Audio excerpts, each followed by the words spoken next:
you'd be so surprised. Like I get people that reach out to me, 2 years, and they're like, "We just listened to your podcast." So that's how I found you is the STR Secrets podcast. That's right. Yeah. Cool. Well, what's up, y'all? We're live here. Got Brian, Nathan, and Keith here, who are previous clients of mine. We'll wait a little bit. We'll let some people get in. We'll do some intros and stuff like that. So, guys, why don't you introduce yourselves one by one and let me know who you are, let the world know who you are and how you got here. Sure, I can go first. So yeah, hey everyone, nice to meet you. I'm Nathan. I'm 30 years old, work in corporate tech, but I'm way more excited about the work we've done in the last 2 years in short-term rentals and now starting the property management company. My wife and I, we live in Chicago. We just had our first son in November. His name is Brooks. He's very strong. You should see his back. And yeah, and I've known Keith and Brian almost my whole life, and excited to talk to y'all today. Awesome. I'll jump in next. Hello, world, too. My name is Keith Kaplan. So I live here in Chicago as well, and obviously a former client of Tyler, and really got into the short-term rental game at the end of 2021. Was living in Nashville. Saw they were blocking off the streets every single weekend. All the hotels were $400 or $500 a night, and had always wanted to jump into real estate, and really was attracted to kind of offsetting my W-2 income and being able to kind of invest in some really awesome, high appreciating areas. But really looking forward to the conversation today. And lastly, my name is Brian McDonnell. Like Keith and Nate alluded to, I've known these two my whole life, so it's exciting to start a little business with them. But I've literally been hearing about real estate my entire life, since the day I've been born. My dad's an appraiser, and my mom is a top producing Chicagoland realtor as well. I don't think I really had a choice. That kind of forged my journey into where I am today. I'm at CBRE, which is a commercial real estate firm, and I've been an office broker for the last 7 years. After being an LP on different real estate investments outside of CBRE, gave me enough courage and knowledge to not only make my first STR investment in Asheville, thanks to Tyler, but also start a property management business, Vacora. Awesome. That's cool. So you guys bought this property in Western North Carolina, right outside of Asheville. And what led you? I know we have some questions here.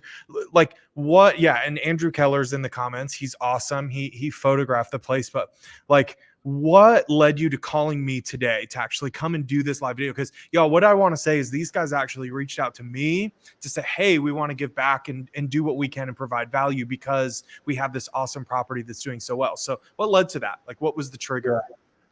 Yeah, I can answer that. So I have the good pleasure of doing our bookkeeping at the end of the month. And I was literally doing, so we bought in August, we launched in end of September. And so October was our first full month. And then November was a $17,000 revenue month. And as I'm doing that bookkeeping and November was like under 10,000, December projected at over 17,000. As I'm doing that bookkeeping and looking at projections and starting to project out 2024 and starting to, plan my whole life around how well this investment's doing, I'm like, I got to call Tyler, thank him, and and offer a case study or a reference or anything. And a big part of that was, I found Tyler on a podcast, and this investment has been basically changing my life because it's leading to a lot more good things with starting a property management company. So, I was motivated by the initial podcast I heard from Tyler, and I wanted to try to make that same impact on other people because, when you work with good people and good things happen, it's a beautiful thing. Yeah, absolutely. So what are you going to end December at, you think? I think I can tell you right now, we are going to end December. just under 17,000 will end. That's awesome. Yeah. That's amazing. And what's your mortgage on that place? Our mortgage is $4,600. That's awesome. Yeah, and I don't want to spill the beans for later. We'll show everybody towards the end what our projected earnings are for next year, cash flow, and cash on cash. So we'll share all that by the end. So this is the real live story, right? Like everybody online is always like tearing apart anybody that's talking about projections, show us the real numbers, blah, blah, blah. Here we are showing the real numbers of like what's actually going to happen. And I've been doing this all year long, like getting in touch with all of my clients that are closing and getting out there to show the real numbers of what's actually happening. Because at least in Western North Carolina, when you focus on the super properties, right? You can come in and just totally obliterate the competition. Like I have to guarantee that you guys are going to be the number one property in Alexander, in a whole city in the US, which is pretty cool. And we can just do that over and over and over again. So yeah, that's really cool. All right. So Nate, you talked a little bit about why you reached out to us. How did that shape our journey? Or shape your journey in the short-term rental market? What was it like working with us from the very beginning? Yeah, I'll start, and then I can pass to Keith and Brian to share their story. So, I reached out in February when your STR Secrets podcast came out, and at that time I had just closed on my second short-term rental in Arizona. Shout out to Mike Sjogren and Emmanuel Pani. Exactly. I love those guys. And I was reaching out to you just to start to get to know Asheville and you and the market to make a purchase in Q3, Q4. So I guess I'll pass to Keith or Brian to talk about like our first call with Tyler and why we started to make that decision to move forward. Yeah, no, I can touch a little there, and definitely even remember the first call with Tyler because we had taken a lot of calls with a lot of different realtors and a lot of different markets. Beyond obviously just your team, in terms of the knowledge of the area. I think a big thing for me, Tyler, is you are obvious. Your main job is within real estate and selling property, but you are also had your own properties, right? You had been already doing what you're selling. And I think that's just super important to, be able to work with, a team that's living and breathing, not just, from a real estate perspective, sell and leave us, but it was almost the opposite. You were already doing it. You had all the resources you're selling. So, from the first call, we're extremely captivated to meet somebody that has all these resources, is drinking the water, and also give us inspectors, cost seg studies, photography, landscaping, right, handymans, cleaners, and as you can tell, none of us live in North Carolina, so those resources, jumping on a call with random people is the biggest part of this industry, right? But building relationships. And being able to name drop you and know, right, that they've worked with you, they've cleaned your houses, like there's trust, there's bond. It completely accelerated, our property management business and starting it and building it out and as it's grown in Asheville. So, definitely appreciate that. Dude, thank you so much. That means the world to me. And it's literally my why. Yeah, it's gonna bring a tear to my eye, seriously. So thank you for saying that, because like we work really, really hard to build all that stuff. I'm gonna go on vacation. I'll probably work every day on vacation too, to like wrap the year up. And it's awesome to see that truly has an impact on people. Because there's, when you get out and put yourself out on the internet, like there's some haters, especially in this industry. It seems like people really want to tear you down. And we've had to make some tough choices this year, to stand up in the face of integrity. And so to just see that at the end of the day, what we're actually working towards, which is our clients like being super successful, that we were able to do that. And like my clients are my biggest cheerleaders. And that is really very cool to live in. Like there's nothing better in the world.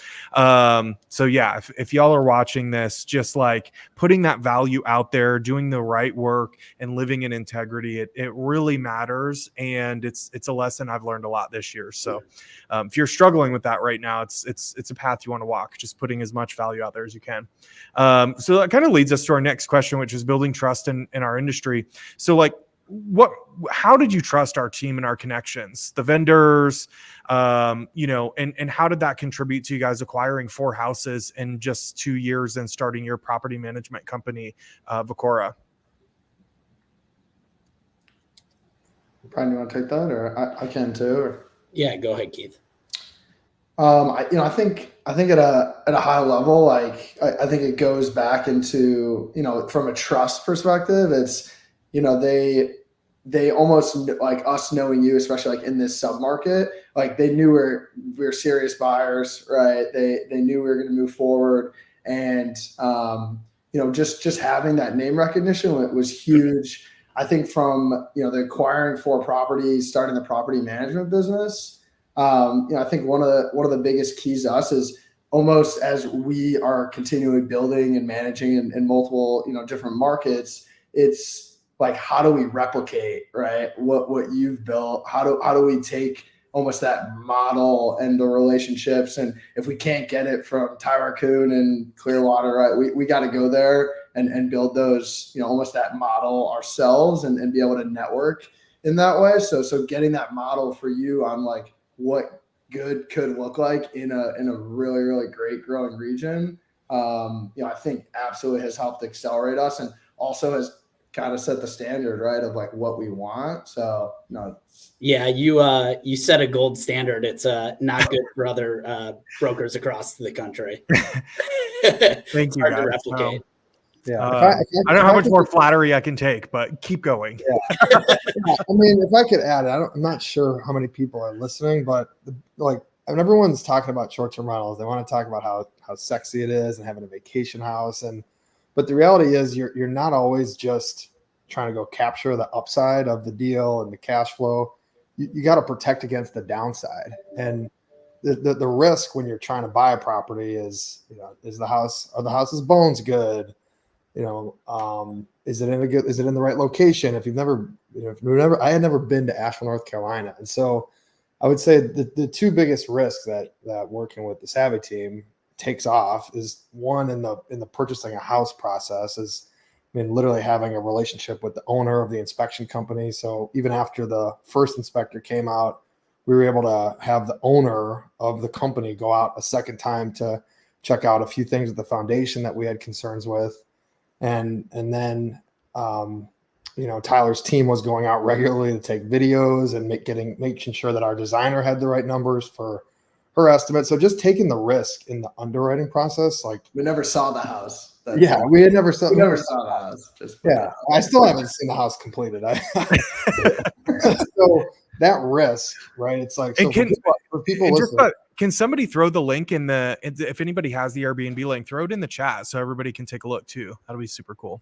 Yeah, I can find it. But for taking that risk in the underwriting process out, and then the second piece is we wanted more. This was our 4th property, so for us, we wanted more than just another investment. We wanted this was the foundation of us starting a property management company, which we had been thinking about for a long time. And so for us to be able to work with Tyler and immediately jump into his relationships with the cleaners and the handyman and that's your brand, that's your business. Is are they going to be there to go fix the toilet when it's leaking at 2 a.m? And so that was the biggest thing, is taking the risk, reducing the risk, or almost eliminating it in the purchasing of the home process, but then also for us eliminating the risks that you have, or reducing those risks that you have when starting that property management business. Where there was no other marketer, realtor, or team that had that. Yeah, that's been what we killed it at this year. And I say it all the time, and I'm not the type person that's going to come out and take credit for a bunch of stuff all the time, but man, am I proud of our circle, our community, our vendors list this year. We didn't do great at that last year. I'll be 100% honest. We didn't do great at that last year. So coming into this year, I can remember sitting down with my team and going, we need to do way better at this. We need to cultivate, we need to curate, we need to put people on this list, and we need to pull people off this list all the time.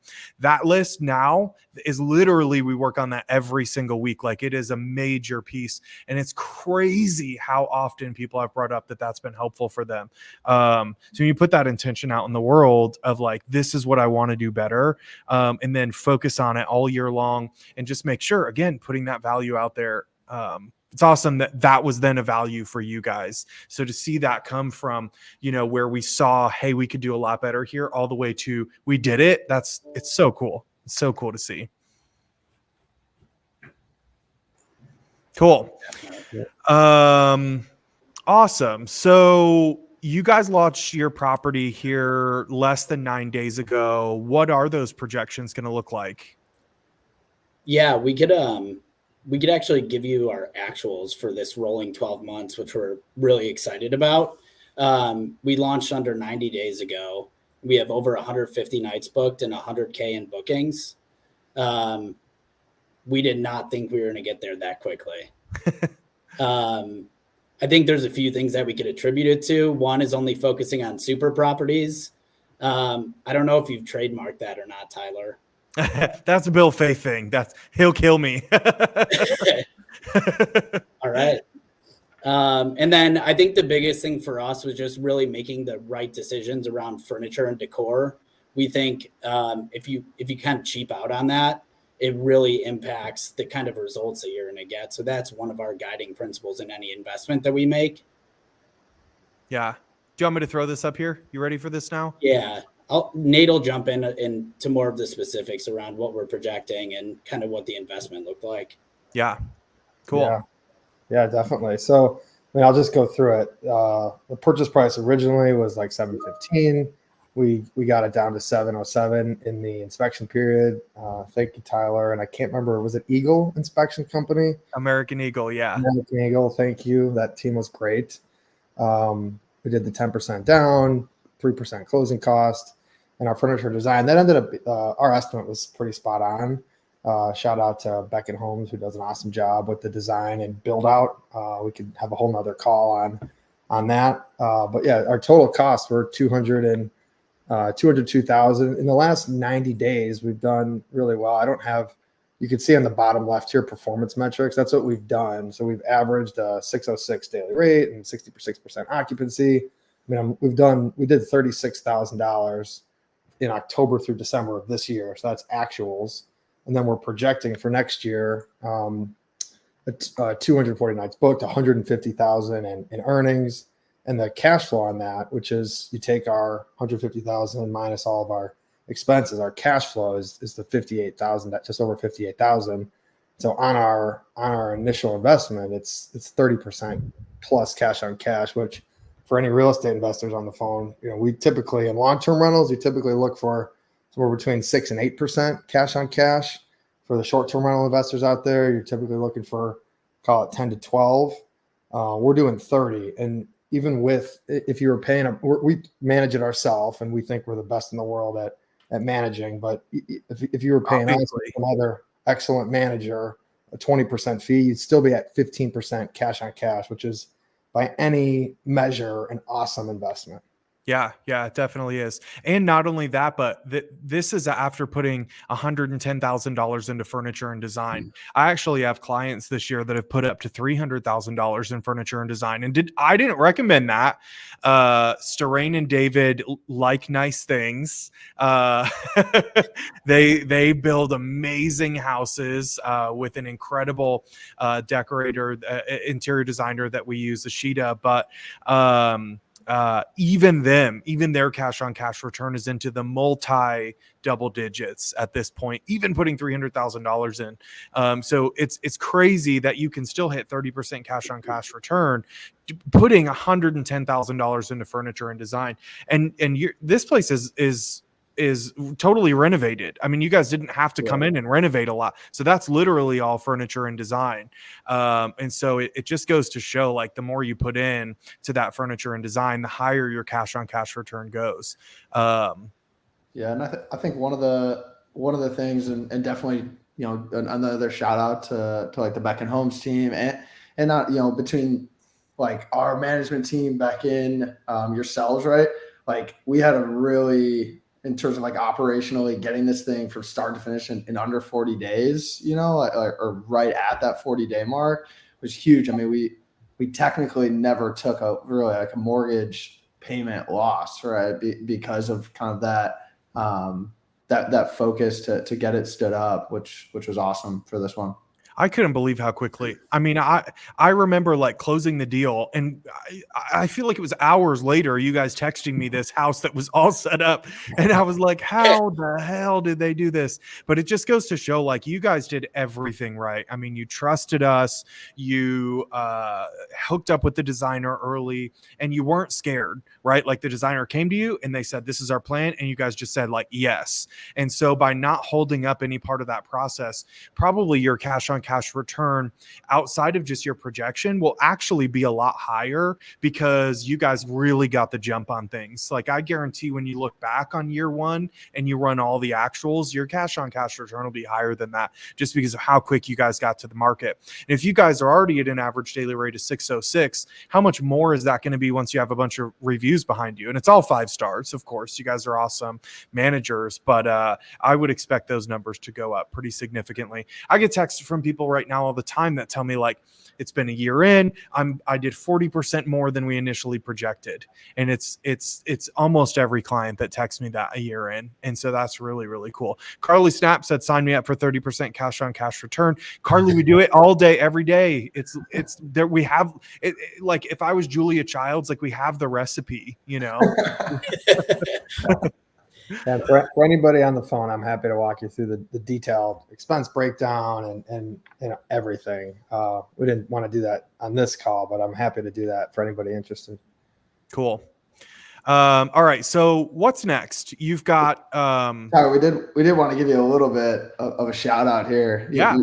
Your team's underwriting these deals, and I'm sure, right, you called it out. Don't worry, we won't keep juicing you up on this call, but I mean, there's a lot of these being underwritten. You're writing emails. It's, you know, people might not be taking them as seriously as maybe they should, right? And you might have, you know, as you can see, right, the average and high. I mean, it's spot on to what is happening. So just wanted to share, but call it a before and after. Yeah. So for anybody that doesn't know what this is, and you might, because probably everybody here's on my email list, but all the time we're sending out properties with, and we've moved from on a projected revenue to a low average high, because what we have seen time and time again is that what you put into a property is what you get out of it. Right now, looking at your projections, y'all are taking your average daily rate of the 606 that you already have, and that's how you're getting to the 150,000, right? Looking at that, I'm going, I mean, how do you guys feel about that? I don't want to put words in your mouth, but do you feel like your projection right now is pretty conservative at the 150, and you do have a possibility of hitting 200,000 plus? We do. I was just doing the average daily rate for 2024 this morning. So, I mean, right now in April, we're booked at $780 average daily rate. In May, $656. In June, $636. July, $804. So I brought it down just to be conservative, but we definitely have an ability to hit 150, you know, above 150 up to 200. And hopefully we'll be here, you know, January 1st, 2025, doing another one, sharing that we crushed the 200. So I can't wait for that. Yeah, that's so awesome. And y'all, I just want to put it out there in the world that I'm not paying Keith, Brian, and Nathan to come on here and say really nice things about me all day long, because it's starting to seem like that, right? So I just wanted to point that out, that I'm not. You just owe us another property, Tyler. Yeah, no. So, pain. all right, what does the future look like with what you guys are running into now? Your success in North Carolina and your other properties. What's your future plans in the short-term rental market? Any lessons, experiences you can share with everyone? I mean, you guys have gone as a partnership from 0 to how many properties now, and what lessons have you learned, and what would you share with people? You guys talk. I'll go next. Go ahead, Brian.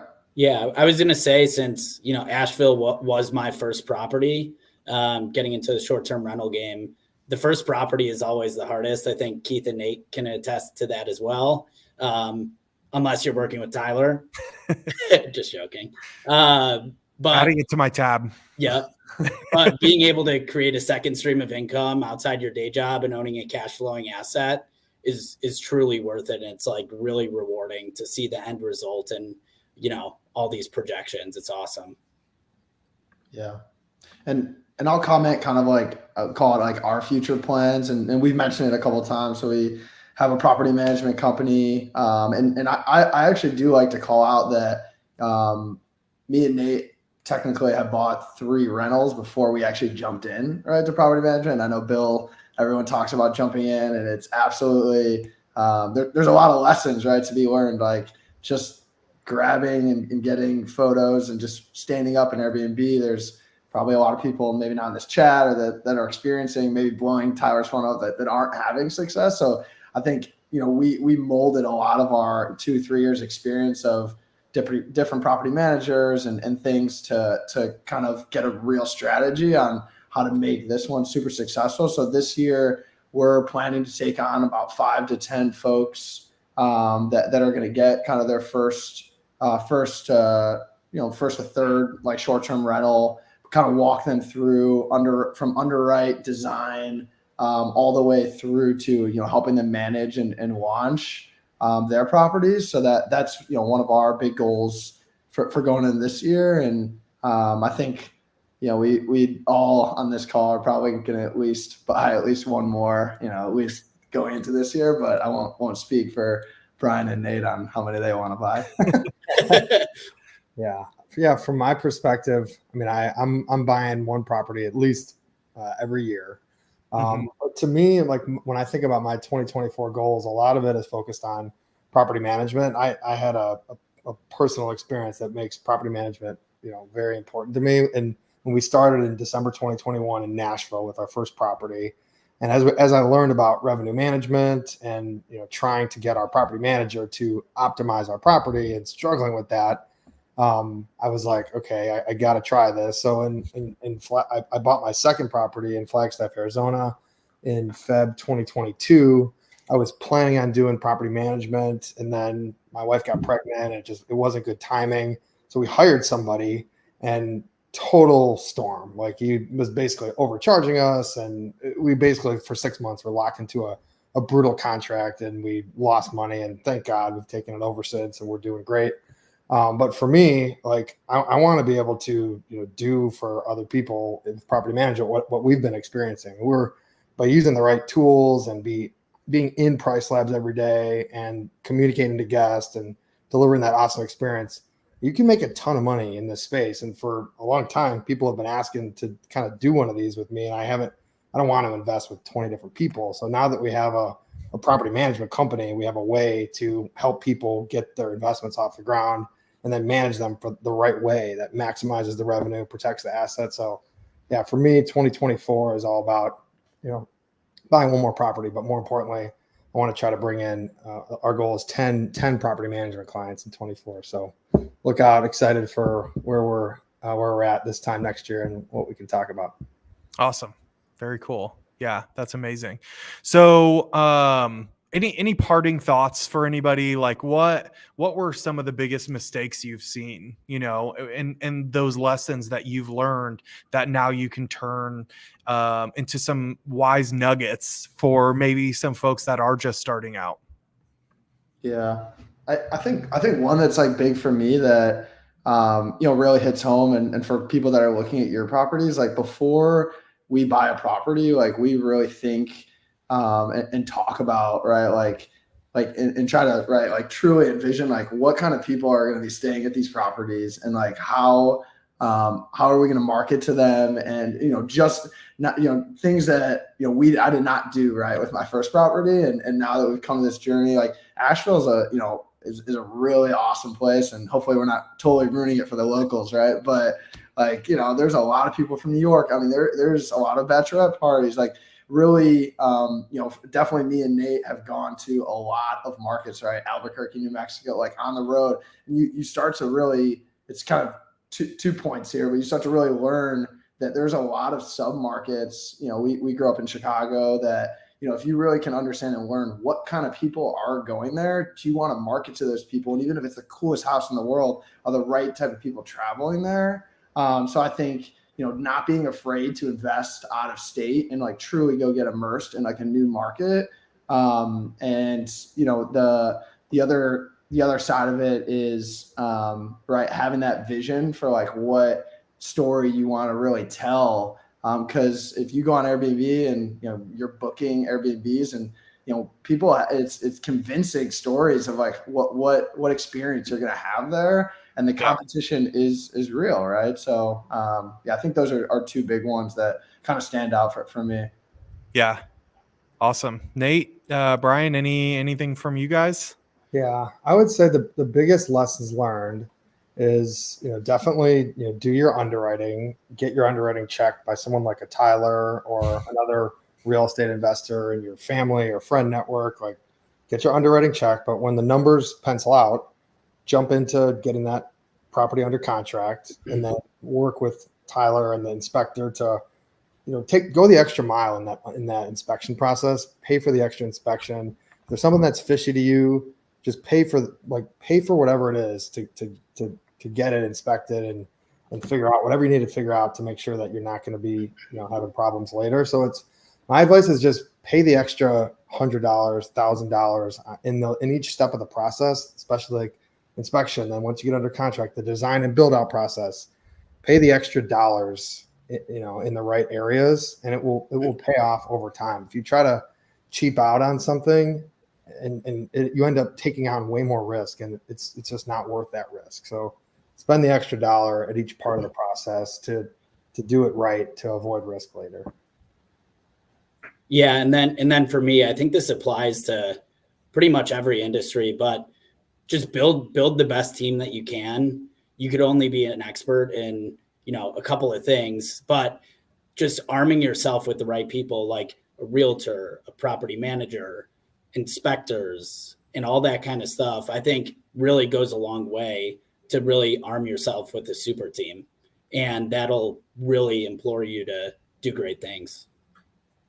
Yeah, I think it's so important who you surround yourself with. And that's one reason that our vendors list has gotten so good this year. And we've really taken care of our people too, like our clean, what I have actually found, it's so interesting. So you guys were talking about Kimmy from American Eagle, our home inspector earlier, and how she literally, the owner of the company, went out. Why does she do that for me? Every person, all of my biggest vendors, we started our companies together. So my home inspector, I just went out to lunch with her today. We were just at 12 Bones in Asheville, and we were talking about starting together, back 4, 5, 6 years ago. And I remember talking to her and just saying, like, we started working together just because of your availability, because you were no one yet. She had availability to inspect a home tomorrow, and my inspector I was using at that time was out like 2 or 3 weeks. This was right at the beginning of COVID when I started working with her, and they were no one. It was her and her husband, an admin and an inspector. And today they travel the country with their kids in an RV because they have so many home inspectors here and so many agents that literally their company is the biggest home inspection company in all of Asheville. Why do they still go out as the owner of the company and do stuff for our clients? Because they remember that we got there together, right? Same thing with our attorney. Our attorney is so awesome, and she's really dedicated to our clients. So talking about building a team, you have to work with people that also have built their team too. So just verify that kind of stuff with people. Asking those type of questions will tell you who you can trust. And another thing I'll say is just like, there was this post on Facebook yesterday, and one thing that I was really proud of, all the time you see all over Facebook, like, I need a realtor in Asheville, North Carolina or whatever. And most of the time it's a person's colleagues or friends or somebody like that that's out there tagging them and voting for them or whatever. And I appreciate that, because sometimes my friends and my colleagues do that for me too. But overwhelmingly, it's actually my clients that do that. For me, that's the coolest thing to see, is that everybody in this post yesterday that tagged me had actually worked with me before, hand in hand. Like, we've actually done business together before, and every single person recommended me. And that was really, really cool. So just make sure to verify those types of things. I can't say that there's probably not better agents out there than me. But I think that really at the end of the day, it's just about working with good people that have built that good team. So that's what I look for in our teams nowadays, are people that are willing to go above and beyond because of the value that we trade with each other. And that just makes it a big win-win. Our cleaner, Stephanie and Dale, it was just Stephanie. And Dale was even working, he just quit his job to come full time. I saw Stephanie the other day. She's got 10 cleaners now.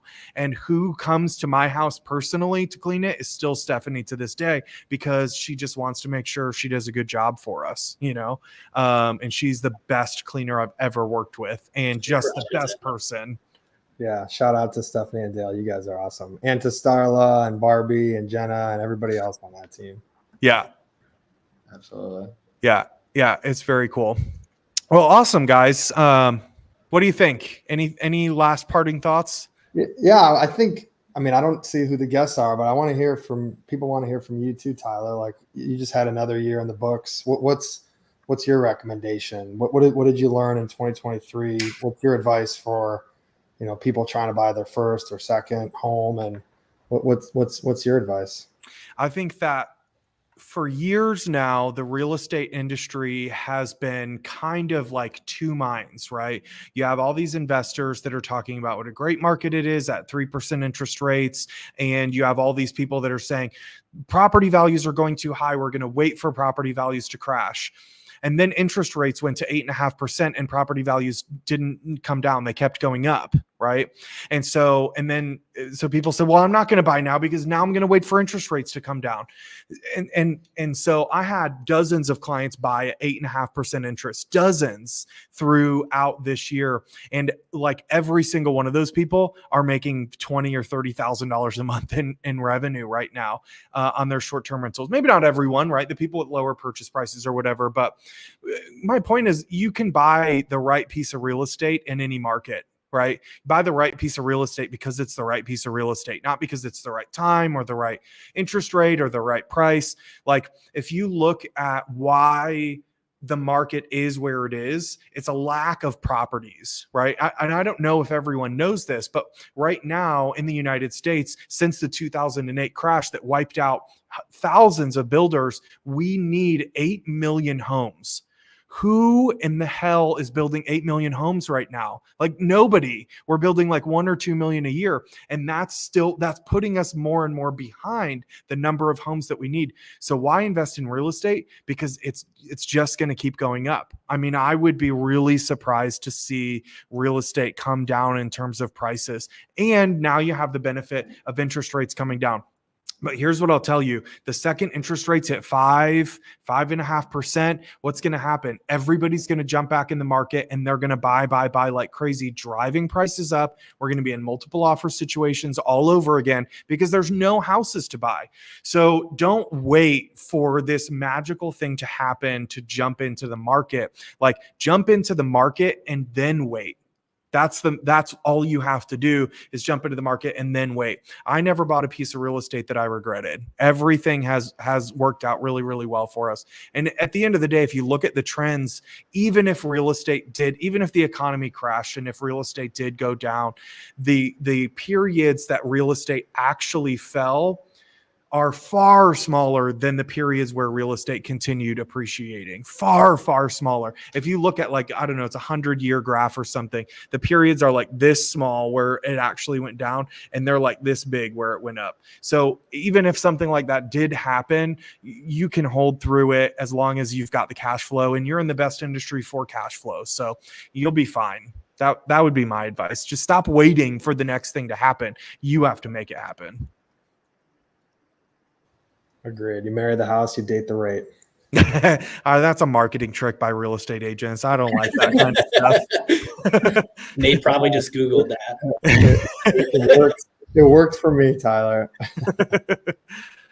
Well, cool, y'all. Well, awesome. It was really good getting to see you guys. And thank you for offering to do this. This meant the world to me. And thank you for all the kind things you said about me and my team. I would not be able to do this without my team behind me. So to everyone that helped me get where we got this year, all of our team, Grace, Jenna, Alana, Brittany, everyone that's been on the team this year. Thank you guys for helping our clients and putting your heart and soul, because I certainly did not do it alone. So I can't come and take credit for all of it. Right. And so it's a big journey for me. And the support of those people is really what, stands up and is the foundation for our clients to kind of rise up off of. So thanks everybody that's been a supporter this year. And thank you guys for coming here. See y'all later. Thanks, Tyler. Everyone. Everyone.